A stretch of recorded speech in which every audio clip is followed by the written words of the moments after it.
Good day, folks. This is Greg Judy at Green Pasture Farm. We are on, this is part of Marshall's farm.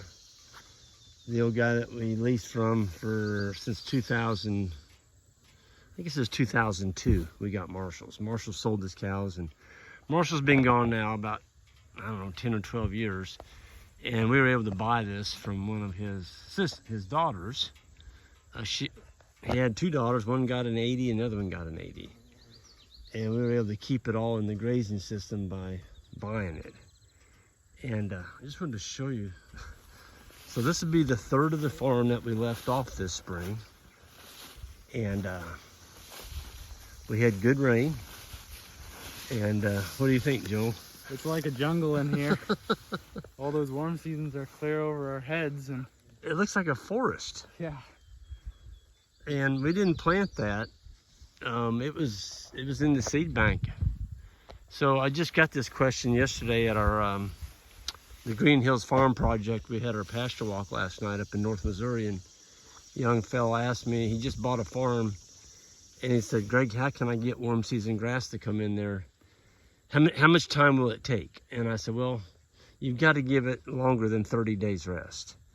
And if you're doing continuous grazing, you're never going to see that. So, you know, Marshall had this farm, gosh, he came back from World War II, and he bought it as, he was probably 22, 23 years old, and he never left it. And so he ran cattle on this from 1947 to, he lived to be 92.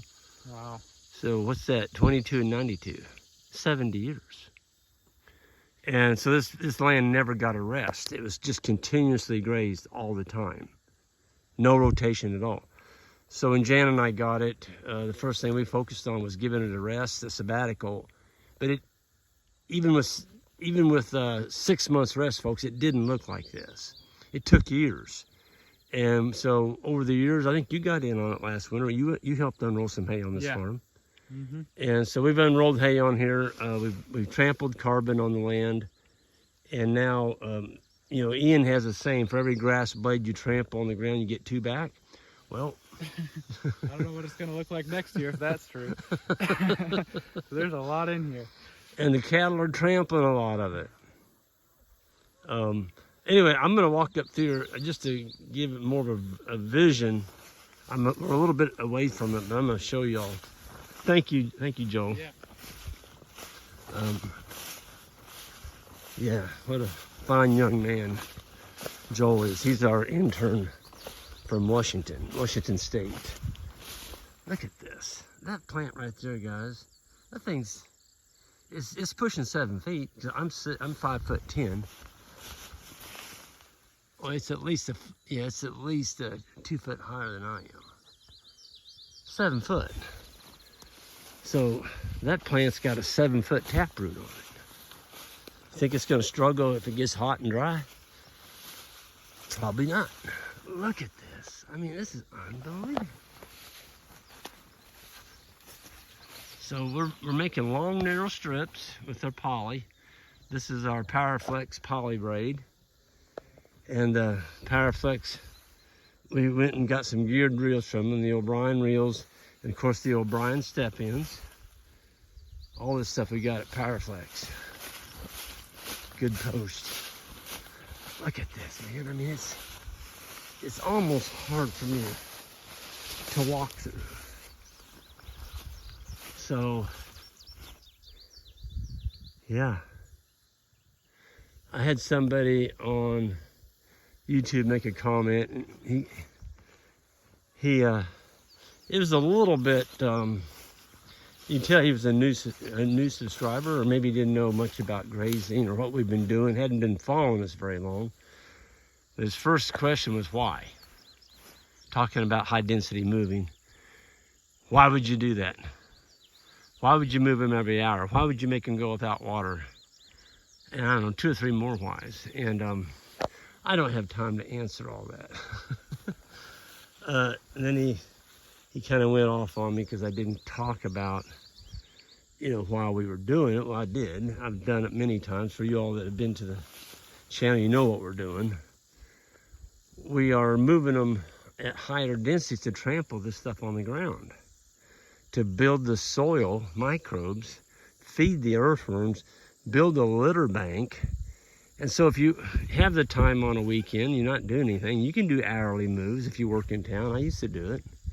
We didn't have interns for, gosh, first 12 or 13 years. And it does make it nice when you get some young folks that like doing this, you know. I mean, Joel and Ike and Isaac, they get a charge out of it. I do too. I love watching them trample this stuff on the ground.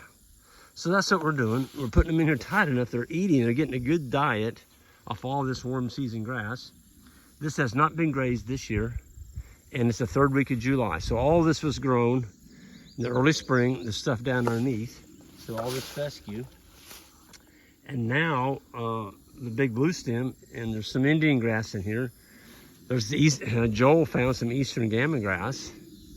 All of this stuff is now growing. That's what they're eating. They're eating the warm seasons. They're trampling the cool seasons, because the cool season grasses, you know, it gets up in the upper 90s, they don't grow anymore. They shut down. They call that, you know, dormancy. They just go dormant. The professionals you hear go to grazing school, they'll call that your summer slump.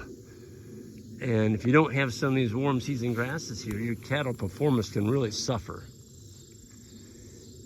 So I tell you what, folks, if you want warm seasons, you got to give it some rest. And so this got, you might say, April, May, June, and July.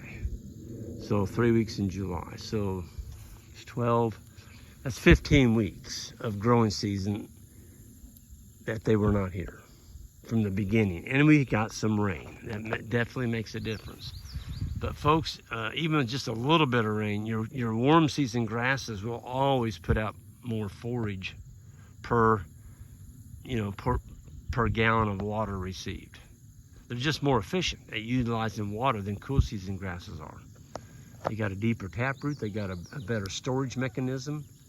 And I can see the cows coming out now. They heard us over here. They're like, "Are you gonna move us?" I'm like, "Nope. You all got so much forage over there now, you can hardly walk through it." But yeah, this is awesome. Love it. I didn't think I would ever live to see this. Folks, when we bought this, that was, well, it was the year after Marshall died. That would have been, Jacob was still here, so that'd been 2017. We built the ponds in 17, so Marshall died in 16. We bought it in 17, roughly, give or take, all right? So we built some ponds on this farm. That was in 17, I do remember that. And so that would have been, 7 years ago. And I remember Cole was here. He was one of our interns, Cole and Tammy. They were a married couple. And I remember Cole, one of the last jobs I gave him was coming over here. It was on a late winter, I think it was late winter. Wasn't anything growing. And he came over here with loppers. And this whole ridge was cedars about as tall as my knee, about as big around as my finger, and moss. And he looked at me and said, "Greg, you're never going to grow any grass on that ridge." I said, "Well, you might be right, but I'm not going to grow cedars." And he cut them, and we threw them all down in the ditch over there. And Cole, if you're watching, this is what your ridge turned into. I mean, look at this. It's absolutely gorgeous. There's Lespedeza, there's clover, there's big blue stem, of course you got fescue. There's all kinds of different weeds in here. There's Queen Anne's lace. Of course we got our ironweed. We've got stick tight. There's even some weeds in here I can't identify. I'm not sure what this one is. I bet they eat that. It's tender. Of course, we got our standby, the bull nettle right there. They don't like that one. It's doing something for the soil. And here's aster. They'll eat that. They like aster. So there's a really nice diversity in here, and that's what animals like. They like diverse plants. So I'm excited. This is so awesome to see. Yeah, it's awesome. You know, that's one of the things I really get charged up about, is taking old ground and taking the, right over there, look across the top of that hill. There's 360 head over there. Red South Pole cattle. I'm sweating, it's hot out here, and they're out there in the sun eating. And they're trampling. They're on the same thing that I'm standing on right here. Okay? So they're not gonna get it all eaten, but they're gonna trample it. So if you want to build soil, trample some of it on the ground and leave it. Don't put it all through the animals. Sometimes it's more valuable to trample forage on the ground than it is to put it inside the gut of an animal if you're trying to build soil wealth and, you know, healthy soil. So, yeah. I can just hear a buzz out here. There's buzz, there's bees, there's bumblebees. There's just life. Dragonflies, there's a dragonfly right there. Nope, he took off. Of course, you got a few grasshoppers, but you know, there's not a lot of grasshoppers in here. I mean, you'd work pretty hard to get a grasshopper to go fishing with here. Here's an old manure pet from this winter. So there's one. It's all dried up now, and underneath there, the worms have already broke it all down into soil. That's gonna grow some really nice grass. Wow. I just can't believe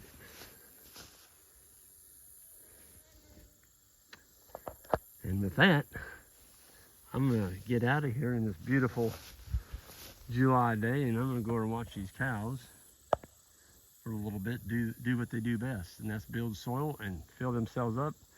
Folks, we are in the best grazing business in the world, the best business, period. When you can take a ruminant group of animals like that over there and put them out onto this hillside here, and they eat this, they defecate on it, they urinate on it, they step on it, and they're being exposed right now to bulls. I saw bulls over there riding them, so they're getting bred for next year's calf. They've got a calf they just had in April, May, so they're nursing a calf. So you got a 3-in-1 package. You got the calf they're nursing, the one they're going to be bred and get pregnant with, and then themselves. That's 3 animals in one. And it's all being powered by that guy right up there. The sunlight, the beautiful sun. And the other element, of course, is you got to have water. So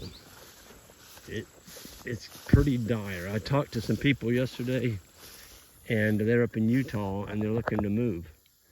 You know, like, we just don't get the rain, you know. And it's tough to grow grass like this if you're only getting, you know, 4 to 8 inches rain a year. It's just pretty tough. Your stocking rate's got to be differently, and your grazing management definitely needs to be adjusted.